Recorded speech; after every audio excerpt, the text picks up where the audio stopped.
The 2008 Incredible Hulk film is greatly underappreciated and you need to go revisit it. In today's video, I'm going to explain a few things. One, where my love for the Incredible Hulk came from. Two, how the 2008 film did it exactly right. And three, how the MCU ruined the Hulk. Let's get started.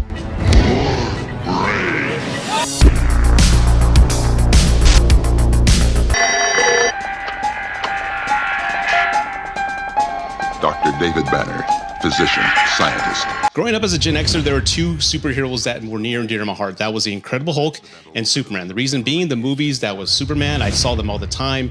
And also there was a TV show that ran from 78 to 82, I believe.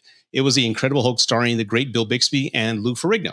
So the show was episodic, and each week David Banner, Bill Bixby would meet new people. He would connect with them. He usually selected like a job role that he was tremendously overqualified for because he was a brilliant scientist. He usually would be a janitor and such, and he'd help the businesses with, books or machinery because he was just so smart. Meanwhile, he'd connect with the people. Then those people usually had a nemesis or an enemy that would get involved, and then the Hulk would come in, intervene, but ultimately he had to break ties with those people, so he could never connect with anybody. And Bill Bixby brought compassion, humility, and as a viewer, you felt a great sense of sympathy for him because each week you wanted him to be happy. He wanted this curse to be removed from him, but he had to let go of people that he grew fond of. And each week the show would end with him hitchhiking with the Lonely Man piano song playing. And anybody who's a Gen Xer my age knows how that song is and how it hits you.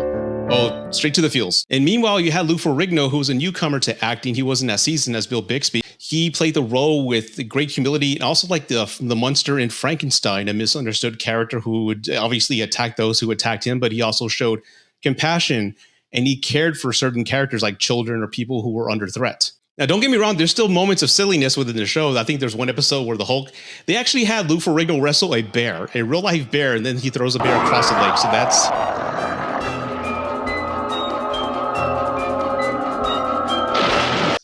It had its moments of silliness. But at the core of the show, you felt sympathy and you were attached to these characters. You wanted them to win. You wanted them to resolve their problems and overcome all the adversity. You wanted Bill Bixby to get rid of this curse. You wanted him to get his life back. So each week you were just vested and you loved it. And that's what's made it so special. And that's why Gen Xers like myself are just connected to it still. And again, the show ended in 82, but there were three movies, made-for-TV movies that came out in 88, 89, 90. That was The Incredible Hulk Returns, The Trial of the Incredible Hulk, and The Death of the Incredible Hulk. I revisited The Death of Incredible Hulk just recently, and as bad and cheesy as it is, I remember crying in 1990 when the Hulk died because, again, he was like my Superman. He was a hero. So when you hear a Gen Xer my age talking about the Hulk, that's the perspective we're coming from. That's the origin tale that we knew. That's the heartache and sympathy we felt toward these characters. And that's why we care about them so much. Everybody got that?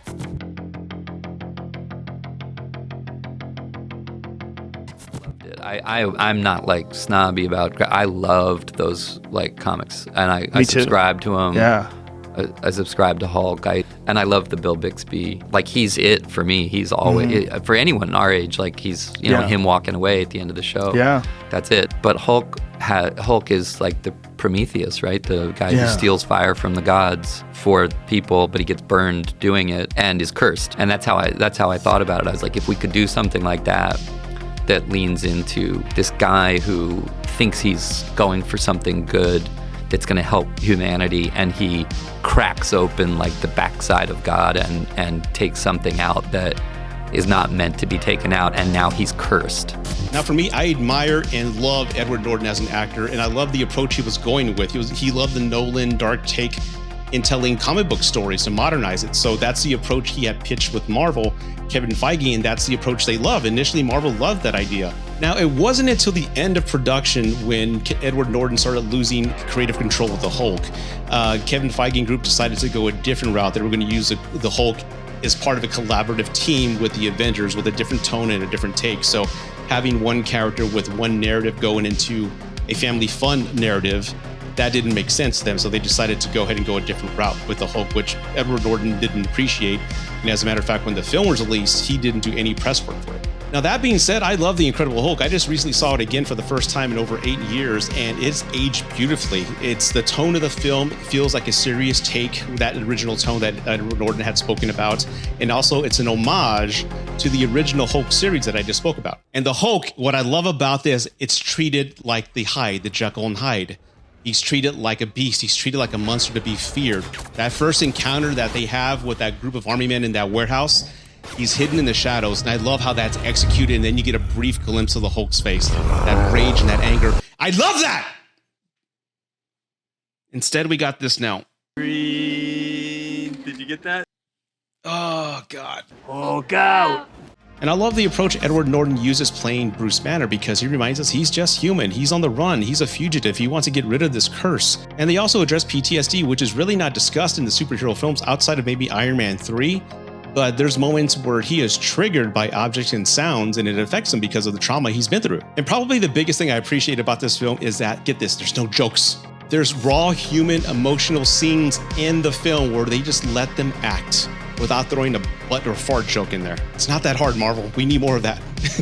The cast is great. You have William Hurt as General Ross, which he was so good they continued to use him in the MCU. Plus you had Tim Roth, who played the Abomination, which again, Marvel's never had a good run as far as villains go in their movies, but he was a good contrast to Bruce Banner. You have one person trying to get rid of this godlike power, you have the other one wanting it. So that was a pretty good take. Now, again, revisiting the film is great. I believe 85% of the time the CGI is great. I love the design of the Hulk. He looks realistic. It looks like he's just enraged with anger, which is the Hulk. But the ending felt a little weak and inambitious, so I can see why people watch this film and say, they didn't like it. And for what I hear, at the time, Kevin Feige wasn't sure how to use the Hulk. That's why they left the ending as open as they could. Here, there were plans initially to have the Hulk as the villain in the first Avengers movie, but they scrapped that and went with Loki. So at that point, they didn't know what direction they were going to take, and it's pretty obvious there. Even the ending where Edward Norton's meditating and he opens his eyes and his eyes are green, I was confused when I first saw that, and I had to read up on that initially. I then later find out that he actually learned to control the Hulk, which makes sense for Banner being able to change at a moment's notice in the Avengers film. That was a good setup. Everything's gonna be all right now. I got this. You wanted to know who I am? And then there's the MCU with the Hulk and what they've done.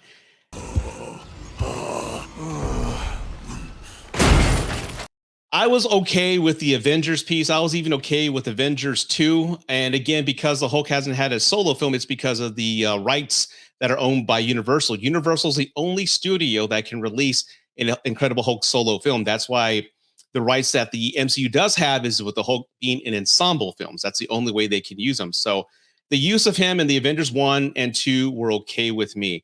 The problem I have is when we get to Ragnarok, when we are teased with a Planet Hulk sort of situation, which is one of my favorite novels in the MCU. The problem is they made him a dumb jock. You bad friend! Earth does hate you. They made him not a commanding leader like they did in Planet Hulk. What if they're looking in the wrong direction? Hulk. Those from your old world did not understand you. They did not know you, not like we do. We've witnessed your true strength.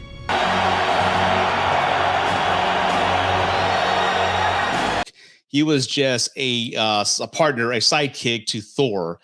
And that whole movie is funny. I do own it. I had a great time watching it, but in hindsight and rewatching it, it's a joke. And they're doing an incredible disservice to the characters in that film. That's my fear with the Hulk with this new She-Hulk film that's coming out. I haven't even seen any trailers yet, but the Hulk in Infinity War was my main last straw with the MCU when Thanos defeated the Hulk within like 5 seconds. I understand they're trying to introduce Thanos into the MCU as this powerful presence, but the Hulk doesn't get defeated that easily. He gets stronger the more you fight him. You fear nothing, and even the mightiest heroes of Earth cannot deter you. The madder you get, the stronger you get, and there is no limit to your rage. And just like the Incredible Hulk film with Edward Norton, when he was fighting Abomination, his eyes grew green and he got more powerful. That's the Hulk. You can't defeat him. And the Hulk doesn't get scared either. The fact that he didn't want to transform and help Banner, I just laughed while watching Infinity War. And again, it just took me out of the moment of the film because that's not the Hulk. He doesn't get scared. He wants to smash. And again, I applaud the MCU for what they've done. They built a universe. They've made billions of dollars, and there's studios all over the world trying to replicate what they've done. And no studio has been able to do it. So I applaud them for what they've done in the storytelling piece. But when it comes to keeping the true essence of the characters, that's my fear. The God of Thunder and Hulk has now become a joke in Shrek. And as a comic book fan and as somebody who grew up with the Incredible Hulk in the 70s, it's not for me anymore. And I got to come to terms with that. I got to come to terms with that now. Ugh.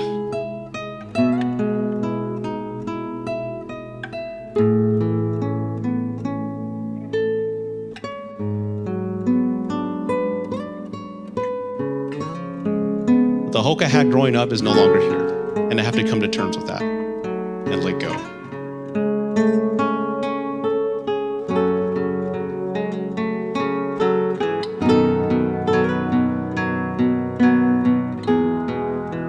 But I can always hope for the Hulk that I grew up with to resurface one day.